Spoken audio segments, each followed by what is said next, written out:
Yo, what's up, guys? You're feeling neighborhood regular ass guy TTarantox here, bringing you guys another WWE predictions video. This time we're talking about WWE Survivor Series 2017, and I had to bring this video. I had to bring it back because this match card is looking pretty nice, and there's so much potential that can happen. Hopefully WWE does stuff like I'm going to talk about it pretty soon, but I doubt they're going to do exactly what I want to happen. But again, you guys know how this goes. If you're new to the channel, if you don't know what I'm talking about, I give you guys my predictions about what's going to happen at insert event name here for WWE, and you guys let me know in the comments below what your thoughts are, what your predictions are, etc, etc. Now, I'm technically recording this super late. It's literally 9:26 p.m. PST on a Saturday night. So I mean, Survivor Series is in less than 24 hours, but I digress. That's neither here nor there. Hit the like button if you enjoy this video, etc, etc. Hit the notification bell and stuff for reasons. Anyway, into the predictions. Alright, so with all that out the way, let's talk this kickoff match. We got Enzo Amore defending his championship against Kalisto.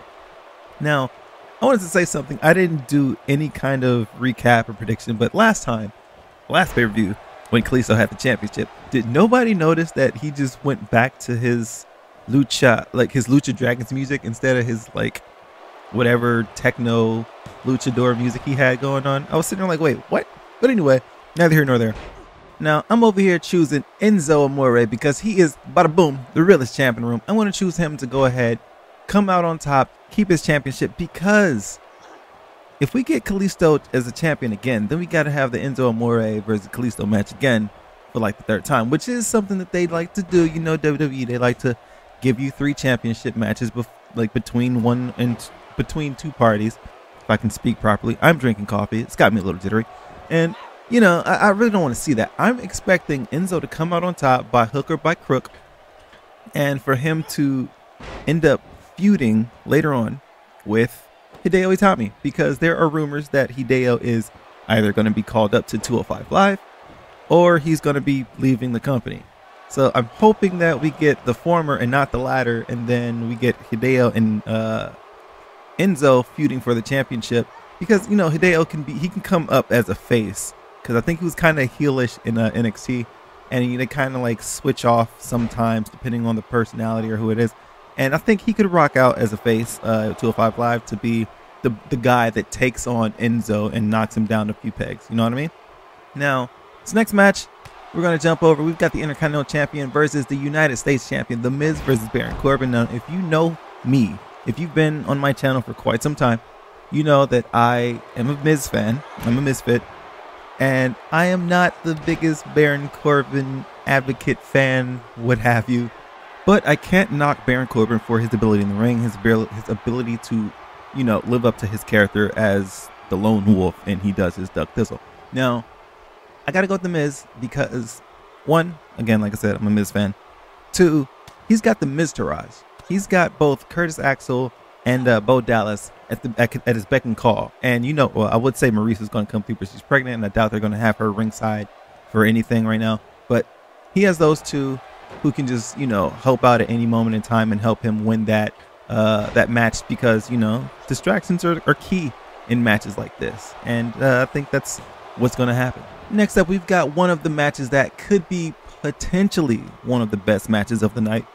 That is the Raw Tag Team Champions versus the Smackdown Tag Team Champions in the Bar versus the Usos. Now, this match is going to be so lit, mainly because Usos, like they say, they got the whole Smackdown Tag Team division on lock. And the Bar, they are the Bar, you know what I mean? Like, this is going to be a great match because the athleticism of Cesaro and the Usos combined is just going to be ridiculous. Sheamus has his moments as a powerhouse, and he'll fly from time to time. So this is going to be one of those matches that's going to be kind of too close to call, but I'm going to have to go with the Usos to win this, because if I go with, I feel like WWE is going to have to keep this like a balance thing for a while. So, because they know that people are going to be keeping tabs, like, okay, Raw won this match, SmackDown won this match, Raw won this match. You know, it can't be too lopsided. So with this being the second match of the actual card that matters, it's going to have to go down to, it's going to have to go to SmackDown, because I feel like, you know, Miz is going to win. So it's going to be Miz for Raw, SmackDown, Tag Team Champions win. Next up, I want to talk about this women's 5-on-5 traditional Survivor Series elimination match, which is going to be pretty interesting. Hopefully they give them enough time so that they can everybody can like shine, because we know how they do with the women's matches. Sometimes they'll be like, all right, you guys got 20 minutes or you got 10 minutes, make it happen. And it's like, but it's a 5-on-5 elimination match. Don't do that shit, you know? But we've got Team Raw. If you don't know who it is, it's Alicia Fox, Bayley, Sasha Banks, Nia Jax, Asuka versus SmackDown, which is Becky Lynch, Naomi, Carmella, Tamina, and Natalya, because Natalya dropped her title to Charlotte on SmackDown. Now, this is going to be one of those matches where I am crossing my fingers and hoping so hard that Alicia Fox steps down and says, hey, I'm the captain. I don't necessarily have to be in the match. Who said that I had to be in the match to be the captain? Or Bayley gets jumped, because you know how reluctant they were to put Bayley on the team. I say like Bayley gets jumped by like SmackDown Live, you know, just before the match or something. Or like they jump a threat, like maybe they jump Nia Jax, right? And it's 4-on-5 at this point.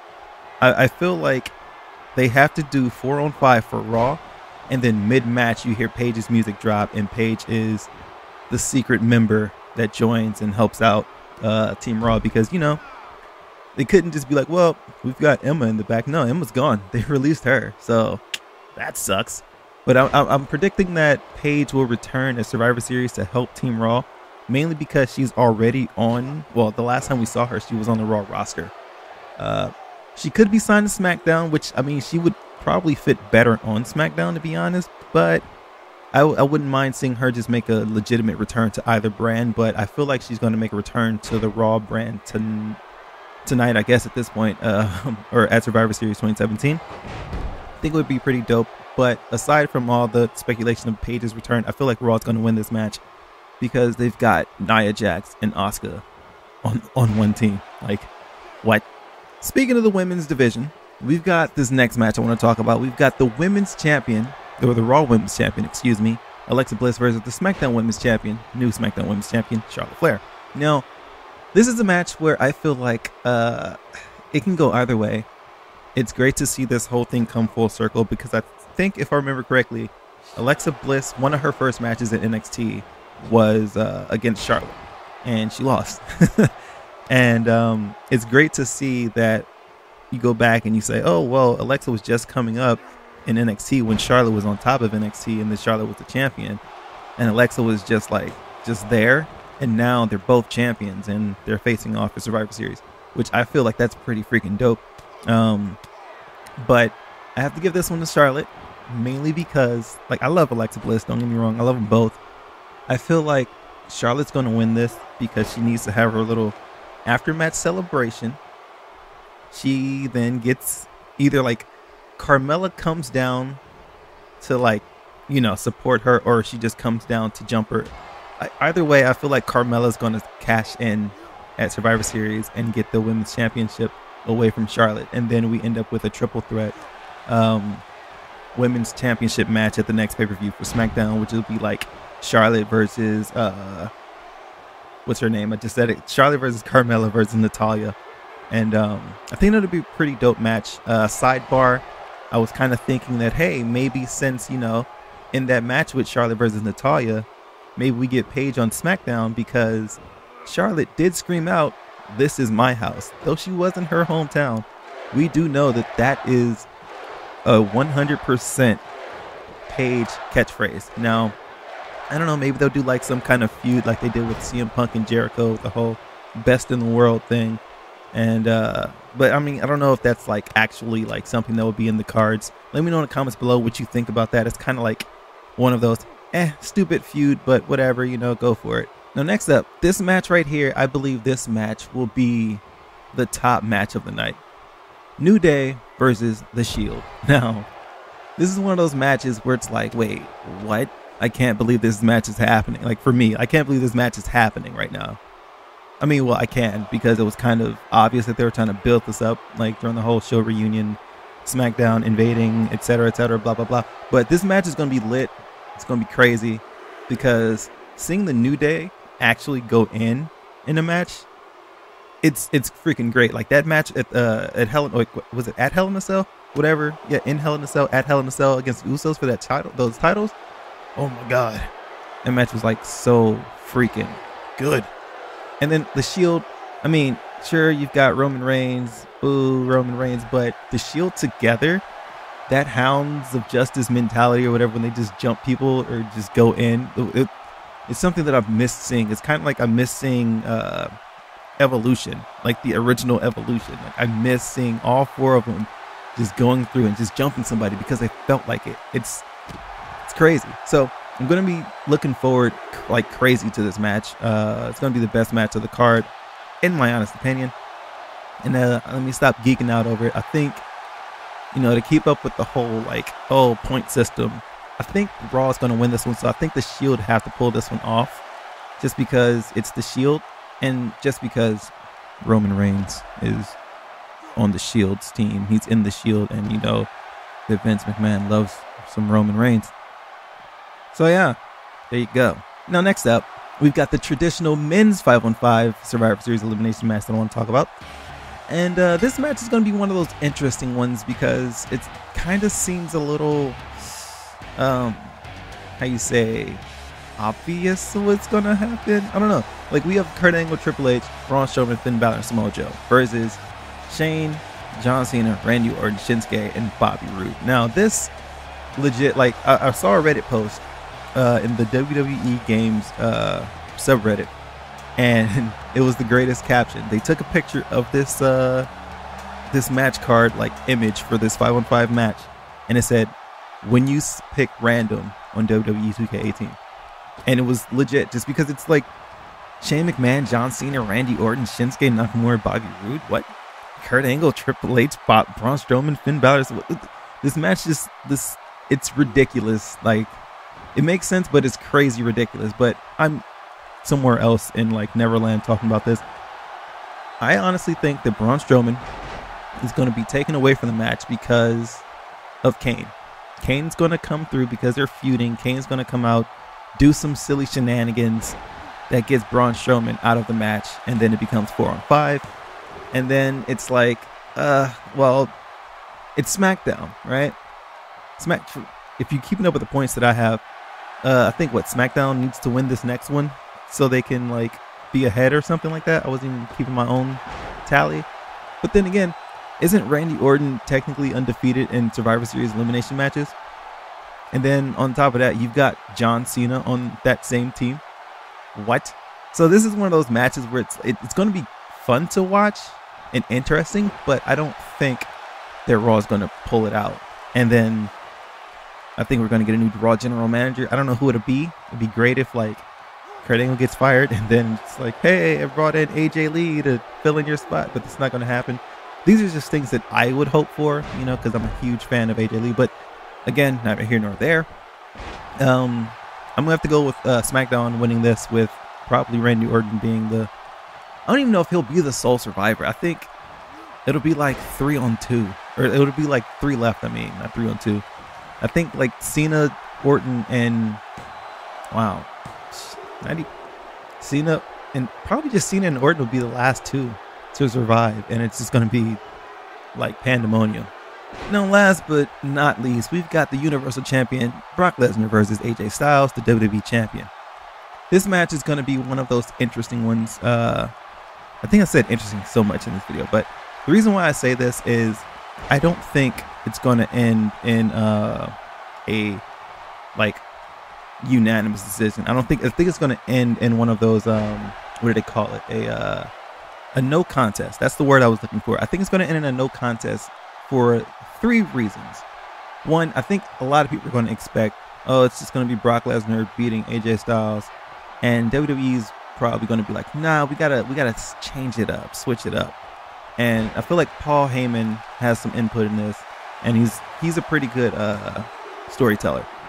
And I don't think that would just be a good story to tell, especially after he's like praised AJ Styles, like, oh yeah, AJ Styles, and that promo is like the biggest underdog. So that's one reason. The second reason is at this point, Raw and SmackDown are tied point wise, like looking at my predictions, they're tied 3-3. We're not counting the Kalisto Enzo match because that's 205 Live. Who cares? That's not a thing I should be saying, but who cares? Anyway, 3-on-3, 3-3, and I think it's gonna have to end in a tie, you know. And then number 3, this is because I have such high hopes for WWE. I am crossing my fingers, and I'm hoping that they would do this, it's like, you ever like hope that someone would do something, but you know they won't, but you're just still hopeful that they will? Kind of like how a lot of people are still like, man, I hope CM Punk's going to come back someday, but he's not. But my thing is, I'm hoping that AJ like just throws up Too Sweet at one point or something, and we get maybe like a blackout or some kind of just surprise, and we get Gallows and Anderson and Finn Balor to come down and just jump Brock Lesnar with AJ. And they do whatever they can. They jump him completely. Boot of Doom, Styles Clash, the coup de grace. I'm just thinking that all 4 of them coming through as a club reunion to just lay waste to Brock Lesnar in the match. And then as the show goes off the air, because this has to be the last match, because it has to be the tiebreaker match, the final match of the card. And we just see 4 guys throw up the Too Sweet as the program goes off. And I think that would be so sick to see. Hopefully that will happen. Again, it's one of those things where it's like, WWE, I know you're not going to do it, but please do it. You know. But I think that's all the predictions I have for today. Hopefully, like, all this didn't get or sound too rambly to you guys. Hopefully you guys enjoyed the video. Hopefully you guys have your own predictions, because I want to know what you guys are thinking. What would you hope for in like all of these matches? What kind of outcome would you want to see with WWE's Survivor Series? But thank you guys for watching. I will catch you guys later. This is TTarantox with my WWE predictions video. I will be bringing these back because I feel like I have time to start recording them again, and kind of like, you know, back into the whole WWE grind dealy. So once again, thank you guys for watching. I'm TTarantox, and I will catch you guys later. Peace out.